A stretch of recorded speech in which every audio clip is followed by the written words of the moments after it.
Well, there is one phrase that I've been using over and over and over and over and over again for the last year or two here, and that is, what is your next step? Right? That's the question I keep asking. What's your next step? What's your next step? Which somebody told me this week they were afraid that the next step always means you have to preach. Which I'm not going to help calm that fear at all today, am I? Because that's exactly what's happening this morning. Katelynn is going to take her next step and bring the word today. So I'm going to leave it to her, and it is all you. Okay. You ready? Can everybody hear me? Oh yeah, I can hear myself. It's going to be a great day. All right. Let's see. Okay, so Chad already introduced me a little bit, but my name is Katelynn Farley.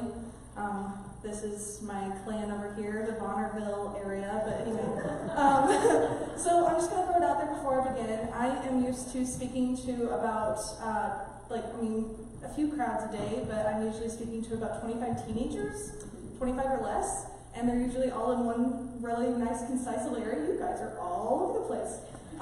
So basically, the last few months, my students have kind of figured out that sometimes Miss Farley's brain works a little bit faster than her mouth does, or her mouth works a little bit faster than her brain does. So if it starts to sound like my words are starting to go through a blender, just give me a second and we'll get there. But anyway, backtrack. Okay, so when 2019 was about to end, I did the typical Instagram post about 2019 is ending and 2020 is about to begin. I can't wait to see what happens. And Chad went ahead and commented on my Instagram post and said, I think that 2020 should involve preaching for the first time. And me being me, I was like, you're hilarious. And then God was like, no, Katelynn, he's serious. You need to do it. And so I was like, I'm sorry, what? But after a little bit of debating and a whole lot of questions, I finally was like, you know what, I need to do this. So a few Sundays ago, Chad went ahead and brought me into his office, and he brought me through the list of sermons that he has planned out until June. And one of them stuck out like a sore thumb, and it was, do not worry. Anybody that knows me knows that worry is something that I struggle with quite a bit. And growing up in church, I've heard the verses that we are using today quite a bit, but I've never really taken the time to think about how they would relate to my life, and I've never really taken the time to think about the deeper meaning there, but we're about to do that today. So in Matthew 6:25-34, Jesus is giving the Sermon on the Mount, and he's showing how even the smallest animals like birds, or the simplest parts of nature, like the flowers in the field, even they are taken care of and they're valued. And then he asks, aren't we even more precious in our Father's eyes? He asks us, why should we worry about our food and our clothing when our Heavenly Father has that under control?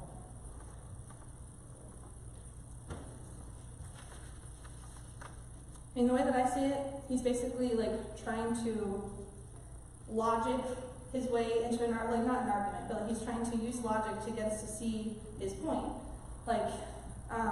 When Chad and I were going over this, he brought up the fact that the birds just kind of hang out all day. They sit in their trees and they eat their little worms, and they don't have a worry in the world. They know from the minute that they are born, they know what to do, they know how to do things, they know how to migrate. And it's because God is taking care of them. They don't have a worry in the world.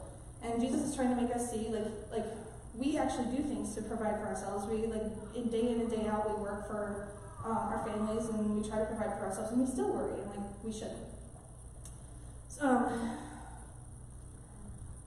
He's trying to get us to see that it's a command, and do not worry. And some of us still struggle with this command. I want you to remember that I called it a command. It's not a suggestion, it's a command. It's going to come into play later. So when I first started to think about the sermon, after I picked a topic, I didn't really know what I could or should talk about, not because I didn't have a plenty to choose from, it's because I didn't know how to narrow it down. But then I was at work one day, and I was reminded of, around this time last year, what I was going through. During J term of my senior year of college, I decided, you know what, I don't have to take a J term this year over AHU, so I'm going to go ahead and take one last trip to Tucson, go see Karen and Darlene before they move. And I got a phone call from my boss. And even though I'm related to my boss, I was petrified. I was like, oh my gosh, why am I getting a call right now? Like, I'm on vacation, like, what's going on? Like, something must be happening. And so he had to leave me a voicemail, and I listened to the voicemail, and he's offering me a promotion. And like, I'd worked there for about 3.5 years at that point, and I was like, okay, like, wow, this is crazy. So after I got back from my vacation, I went ahead and started the promotion. Like, I started in the end of January, and my spring semester wasn't going to start until last week of January, second week of February, somewhere around there. But I finally, like, I was promoted to kitchen manager over at Crossroads, and like, it came with a raise, it came with like a better schedule for my classes. I thought it was going to be great. But then winter break ended and spring classes started up, and it did not take me long to realize that I was not going to be able to do both. Basically, my problem was I had to switch around my classes so that it fit with my schedule at work, but none of the classes that were available were classes that would work with my schedule or would have material that I could pass. Is either the classes were too hard or they didn't fit with my schedule. But I kept trying to switch things around, trying to kind of insert myself into classes that enabled me to have the right amount of credit hours and also enable me to pass the class and be able to work still. After changing my classes about 3 times within like the first week and a half or so of school, I realized that I couldn't do it, and I was absolutely overwhelmed. I walked out of my 3rd new class within the first semester, with the first week of the first semester, and I immediately just called my mom. I walked into the first classroom and I saw that it was empty, and I called my mom, and I just started to like cry my eyes out. Because like the thought that went through my head is like, how am I supposed to do this all? I couldn't see my way out of it. And I didn't know what I was supposed to do. And I think that part of the reason that we as humans have these moments of worry and panic and like we start to freak out is because we can't see our way out. We focus so hard on what's going wrong that we forget to look up. Verse 27 asks us, can any one of you, by worrying, add a single hour to our life? And I think that we all know the answer is no. We have to give our worries up to God. Some of us are better at handling hard life situations than others. Like, some of us are like, okay, whatever, don't worry, it's a command, I'll do it.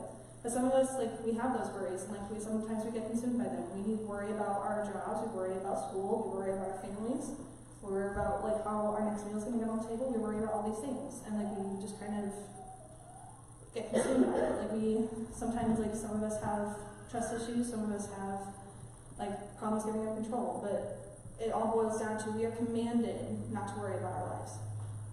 So,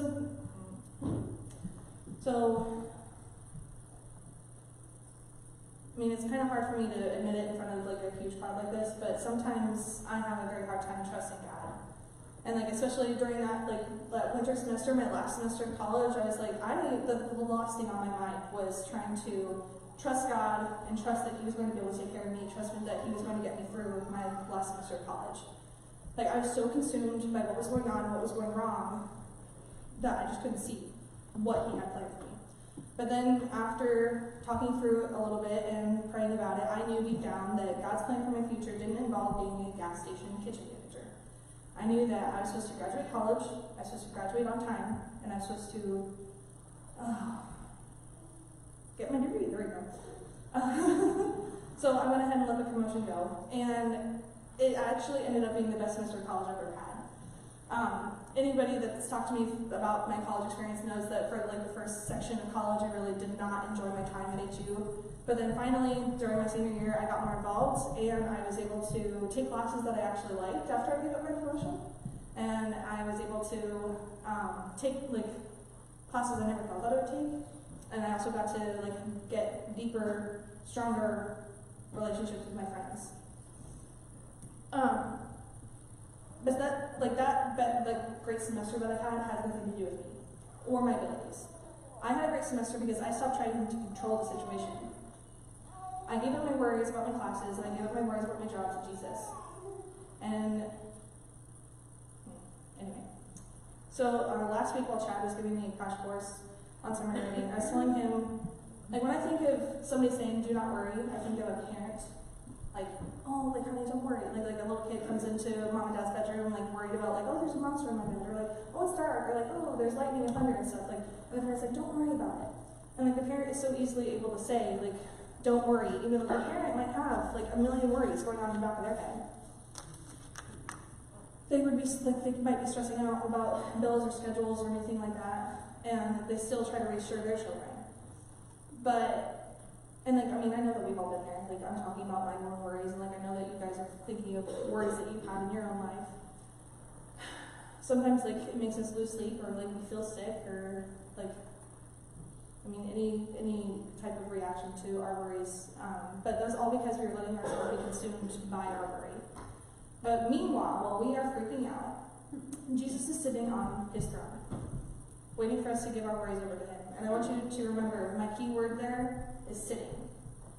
He's not pacing back and forth like I've kind of been rocking back and forth this whole time. He is not worried at all, not one bit. He's cool, calm, and collected. He already knows what happens, and he has the answers.